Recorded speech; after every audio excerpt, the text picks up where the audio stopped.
Bienvenidas y bienvenidos a Salón Gestión PBS. Mi nombre es Lucero de la Mata y soy parte del equipo de Red Alumni UP.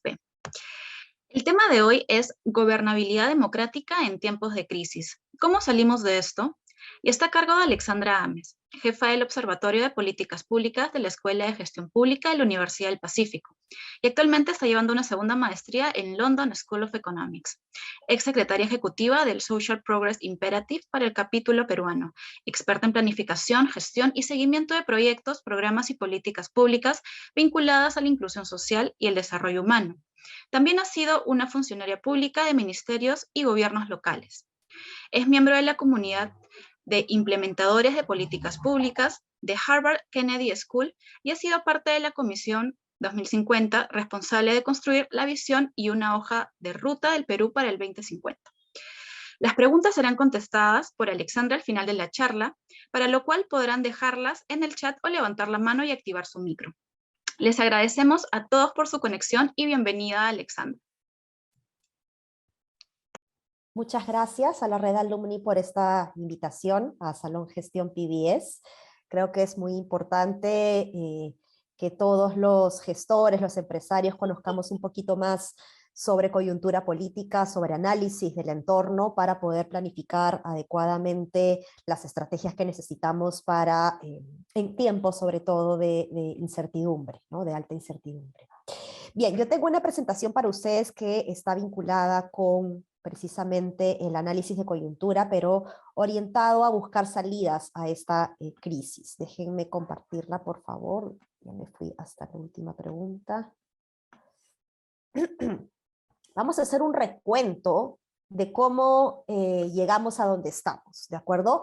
No quisiera ir muy atrás, no quisiera retroceder tanto para responder a esta pregunta de dónde empezó todo, pero sí me gustaría tomar como punto de partida los resultados de la primera vuelta electoral de elecciones presidenciales que tuvimos el año pasado, en el 2021, en donde, como podemos ver en el cuadro, déjenme ver si ubico el puntero láser, en donde, como podemos ver en el cuadro, apenas con 11% y con 8% de votos es que se decide una segunda vuelta.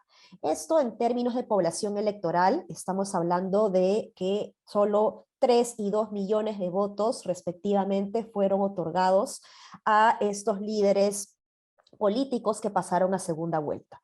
Si vemos el espectro del blanco o viciado, vemos que esta votación era mayor inclusive que el segundo lugar, pero si vemos el nivel de ausentismo electoral, vemos que este es más elevado pese a que el voto en el Perú es obligatorio. ¿Qué más tenemos? Evidentemente no es nada nuevo que la desaprobación del actual presidente Pedro Castillo es muy alta, pero vamos a compararnos cómo estábamos con los demás presidentes en sus primeros meses. Teníamos, por ejemplo, en los primeros meses una gran baja también de popularidad, una gran baja de aprobación al presidente Toledo, que es quien de hecho llegó a niveles de un dígito en sus últimos meses presidenciales. Luego vemos que en el caso de Alan García, esta desaprobación bajó desde el inicio, pero se mantuvo relativamente constante. De manera fluctuante se dio el caso de Antauro Humala. Luego vemos a Pedro Pablo Kuczynski, que empezó muy bien y tuvo una gran caída que luego le permitió un rebote. Vemos al presidente de Vizcarra, que más bien ha sabido de alguna manera capitalizar la acción frente a la pandemia para lograr una mayor aprobación.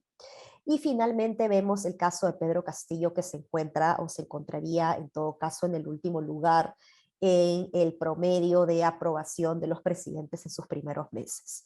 Esto no ocurre o no es, ocurre de manera similar en el caso de Toledo, el presidente Toledo, pero si ustedes recuerdan, en aquella época, pese a la gran baja popularidad que tenía el presidente Toledo, no se hablaba en el discurso, no estaba presente en la narrativa política la lógica de una vacancia presidencial o un cierre del Congreso. En aquel entonces estábamos viviendo más bien una especie de primavera democrática en donde estaban sentándose las bases precisamente para fortalecer la institucionalidad tanto del Parlamento como del Ejecutivo. Respecto a la desaprobación de ambos, si comparamos, ya hemos visto cómo va la desaprobación de Pedro Castillo hasta el mes actual, vemos que esta ha ido aumentando, pero en los últimos meses ha tenido una ligera caída. Si miramos más bien el caso de el Congreso, vemos que esta desaprobación es mayor que los niveles de la aprobación, o perdón, de la desaprobación de Pedro Castillo, ¿no? Entonces, tenemos dos instituciones que el día de hoy se encuentran muy polarizadas, pero que para la ciudadanía, de cara a la ciudadanía, están totalmente deslegitimadas en términos de confianza. Cuando se pregunta, esto es la última pregunta la última encuesta que hace Ipsos, cuando se pregunta respecto a, en caso se propusiera en el Congreso la vacancia y destitución del presidente Castillo, ¿qué actitud tendría usted hacia la vacancia? Vemos que, déjeme ver mi puntero aquí, vemos que la mayoría está definitivamente de acuerdo, seguido de lo pensaría y podría estar de acuerdo, ¿no? Luego sigue que estaría definitivamente de acuerdo, posteriormente a lo pensaría, pero no creo que esté de acuerdo, y un escaso 3% de no precisa. Es decir, la mayoría está de alguna manera mostrando cierta actitud respecto a estar de acuerdo con una posible vacancia. Pero vamos a ver cómo esta respuesta por sí sola no va a explicar la situación en la que nos encontramos, ni va a dar las salidas a las que deberíamos apuntar. Primero tenemos que analizar el entorno en el que estamos hoy y compararnos cómo estábamos en otras situaciones, en otros contextos en donde también se dio una vacancia. ¿Cómo estábamos nosotros antes de nuestra última vacancia? Esto era lo que se anunciaba en medios de prensa por la misma encuestadora, además Ipsos, respecto a la aprobación presidencial. El 78% creía que el presidente Martín Vizcarra debía continuar en el cargo. Esto sin duda es una primera gran diferencia que encontramos con la situación en la que nos encontramos el día de hoy, ¿no? Esto se contrapone con solamente un 20% opina que el mandatario debe ser vacado y reemplazado por el titular del Congreso. Ahora,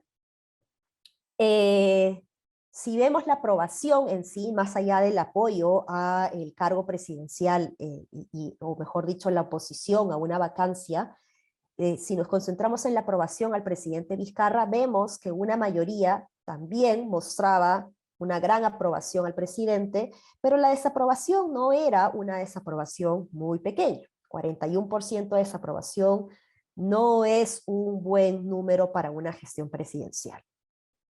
Sin embargo, y aquí esto es importante mirarlo también, sin embargo, el presidente del Congreso, Manuel Merino, tenía una mayor desaprobación y una mucha menor aprobación en su gestión.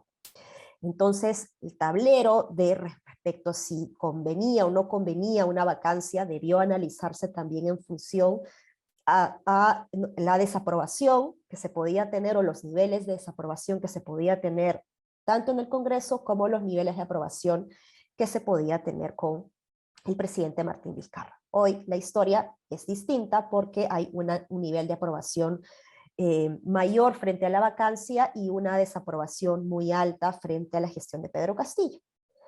Pero si comparamos la aprobación de Pedro Castillo con la aprobación del Congreso, vemos que esta es significativamente distinta, ¿no? El nivel de aprobación de Pedro Castillo es mucho menor del que tenía el presidente Vizcarra cuando fue vacado, ¿de acuerdo? Pero quedarnos solamente con eso no nos puede llevar a conclusiones. Tenemos que saber además que el nivel de aprobación del expresidente del Congreso Merino era mayor que el que tiene hoy el Congreso. Ojo, el nivel de aprobación del expresidente del Congreso, Merino, era mayor que el que tiene hoy el Congreso. Es el proxy que estoy utilizando, evidentemente no es técnico comparar a una persona, una cabeza de una institución sobre la pregunta de una institución en general, pero no tenemos la pregunta respecto al nivel de aprobación del actual presidente del Congreso. Sin embargo, nos podemos quedar con esta diferencia institucional. Entonces lo que tenemos es que el nivel de aprobación del Congreso es más impopular que el presidente de la República. Entonces el hecho de tener una gran desaprobación al presidente Castillo no necesariamente le da una carta blanca al Congreso para optar por esta opción, pese a que probablemente pues en zonas urbanas, en zonas, en Lima particularmente, podemos ver que estos niveles de desaprobación son mucho más aclamados, ¿no? Ahora, salidas a la crisis política.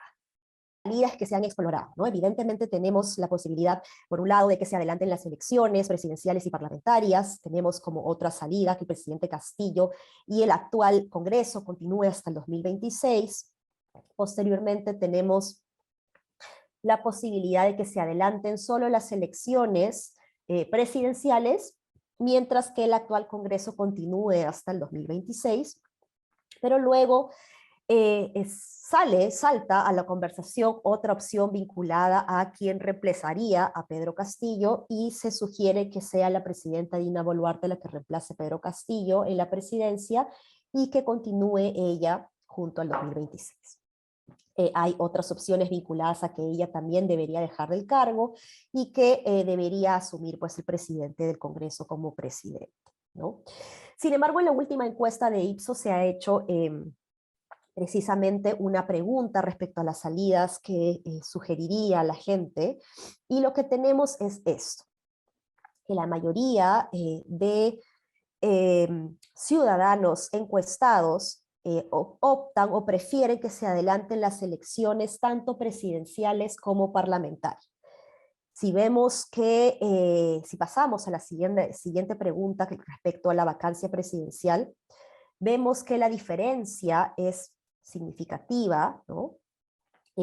Entre ambas, y posteriormente que se adelanten solo las elecciones presidenciales y el actual Congreso pues termina siendo más impopular que estas dos primeras que acabo de mencionar. Estas son las alternativas que se han venido discutiendo de manera mediática frente a las salidas de la crisis política en la que nos encontramos.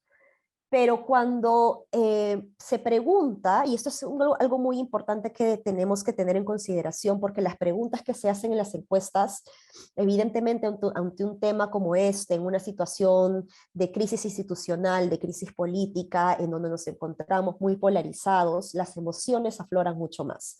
Entonces uno tiende a contestar lo primero que se le viene a la mente, pero luego esta idea se refuerza o se contrasta con algunas otras preguntas que permiten saber qué tanto realmente uno está aferrado a estas opciones que se manejan.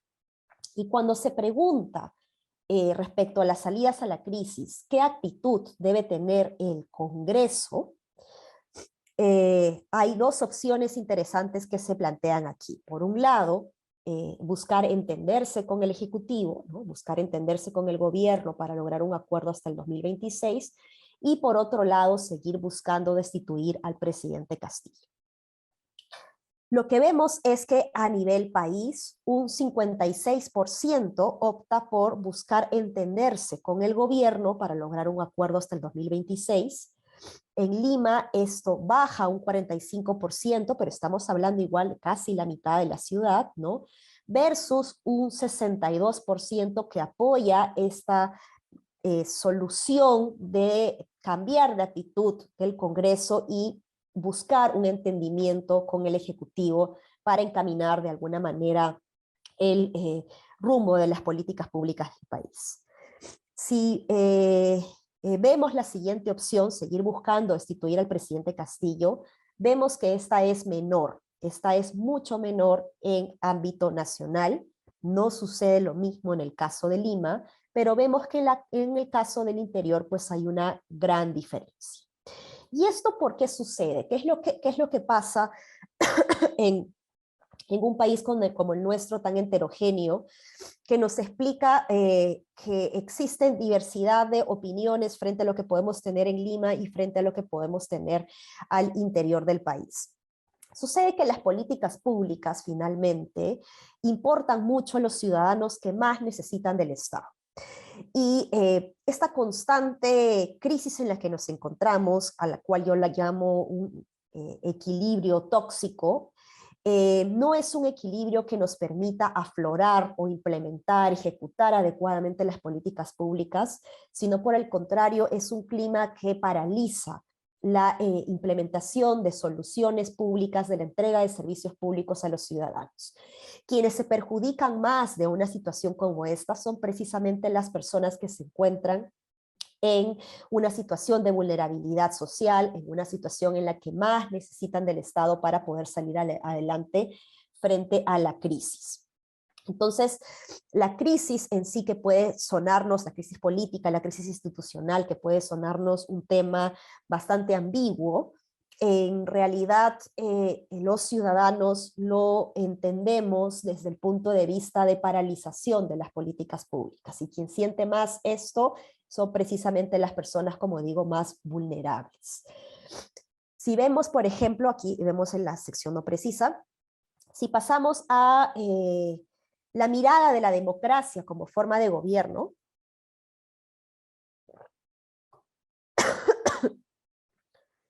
si miramos a la democracia como forma de gobierno, sucede algo bien interesante respecto a la pregunta que hace el INEI,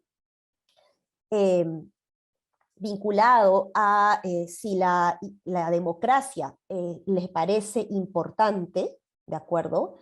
El porcentaje que respondió que la democracia le parece importante o muy importante es el siguiente. En el caso de la población pobre, esta ha sido la evolución de el nivel de personas que contestó que le parecía importante y muy importante. Vemos que en el 2012 ha tenido de alguna manera, empezó a tener un mejor posicionamiento, pero luego esto, si marcamos la tendencia, vemos que esto ha ido cayendo a un 9.1% en el 2020. ¿Qué es lo que piensa, o mejor dicho, cuál es el porcentaje de la población no pobre que respondió que la democracia le parece importante y muy importante? Vemos que la diferencia es bastante mayor entre estos dos grupos poblacionales y esto no tiene absolutamente nada que ver con el nivel académico, el nivel de educación que uno puede tener respecto al conocimiento sobre la democracia como una institución importante para un país, sino más bien con la lógica respecto a cómo le funciona la democracia o no a determinado grupo poblacional. Entonces, entender al Perú desde estas diferencias, siendo conscientes de la heterogeneidad en la que nos encontramos, nos va a permitir entender por qué hoy estamos tan polarizados como estamos. Y en vez de apuntar a atacar a quienes nos atacan, deberíamos más bien identificar qué salidas o qué soluciones podemos encontrar para cerrar estas brechas. No tendría por qué ser distinta la opinión de un grupo frente a otro cuando se trata de gobierno efectivo, ¿no? El gobierno efectivo debería llegar a todos los ciudadanos con la misma intensidad, pero entendemos que finalmente la población pobre no lo está sintiendo necesariamente así. Si vemos, por ejemplo, la formalización o la formalidad versus el mundo informal, vemos que esta diferencia es bastante significativa cuando separamos al grupo de trabajadores por percentiles. Estos percentiles están agrupados en 10 partes iguales, ¿de acuerdo? Y ordenados de menor a mayor en función a los percentiles de hogares con menores ingresos a los hogares con mayores ingresos. Entonces vemos que precisamente en los percentiles más pobres, el nivel de empleo formal llega apenas al 2 o 3% de la población, de los hogares, ¿no? Mientras que en el percentil 9 y 10 esto está en una situación mucho más formalizada, mucho más formal, ¿no? Estas son cifras del 2020, recogidas con información del 2019, antes de la pandemia. Como sabemos, la informalidad ha aumentado en 10 puntos a propósito de la pandemia, y esto es algo que todavía no se está recuperando como quisiéramos, no llegamos todavía a los niveles prepandémicos, pero más que eso deberíamos apuntar precisamente a, a trabajar en cerrar precisamente estas diferencias y no pensar nada más en cómo nos recuperamos y llegamos al nivel de la pandemia, sino cómo recuperamos el tiempo perdido, cómo aceleramos el paso y cómo mejoramos los indicadores para estar mejor de lo que estábamos en el 2019. Entonces, como les decía, frente a esta situación de heterogeneidad que tiene el país, este nivel de fragmentación, pero a la vez de polarización, resulta bastante básico, pero también comprensible apuntar a salidas como las que vemos, vamos a retroceder aquí, en el cuadro anterior respecto a la vacancia o el cierre del Congreso. Estas salidas, desde mi perspectiva, son salidas que no van a solucionar necesariamente el problema en el que nos encontramos. El Perú está en crisis institucional desde hace mucho tiempo, precisamente porque no tiene los cimientos sólidos que le permiten afrontar una gobernabilidad que a su vez pueda darse la oportunidad de implementar políticas públicas de calidad. Hay muchas reformas que todavía no estamos promoviendo, como el servicio civil, para tener un cuerpo técnico de servidores públicos que pueda avanzar en esta implementación de políticas públicas a pesar de una posible crisis política que se pueda dar en el futuro. Apuntar a una vacancia presidencial o a un cierre del Congreso o a ambas cosas por sí solas no van a solucionar estas heridas estructurales que tenemos. Apuntar a esto es, desde el punto de vista lógico y racional, es como si yo tuviese una herida muy fuerte, digamos aquí en el hombro, y voy a pretender ponerle un parche y no ver más y seguir avanzando. Evidentemente lo que yo tengo que hacer es desinfectar esta herida, sanarla, cicatrizarla y evitar una infección. Si yo solamente pongo un parche, estoy ocultando esta infección que puedo tener y que luego me puede producir un problema mayor. Entonces, es comprensible, evidentemente, que desde el punto de vista ciudadano se busquen estas salidas desesperadas a la crisis y se planteen opciones como estas, pero estas no van a ser salidas que van a solucionar el problema. Ya hemos pasado por esto, ya se vacó a un presidente y no necesariamente se solucionó el problema de la crisis, sino que se agravó. Ya hemos tenido un cierre del Congreso y muchos ciudadanos fueron a las urnas esperanzados a elegir un nuevo Congreso creyendo que ese Congreso iba a ser mejor que el anterior, y ya vimos que eso tampoco funcionó. Entonces, lo que nos tiene que mover a los ciudadanos de alguna manera es esa necesidad de generar reformas importantes, reformas estructurales que asienten a la democracia para permitir la implementación de las políticas públicas. Las políticas públicas tienen como solución a los problemas públicos, tienen un marco bidimensional. Es como tener dos caras de una moneda. Por un lado tenemos la parte política, pero por otro lado tenemos la parte técnica.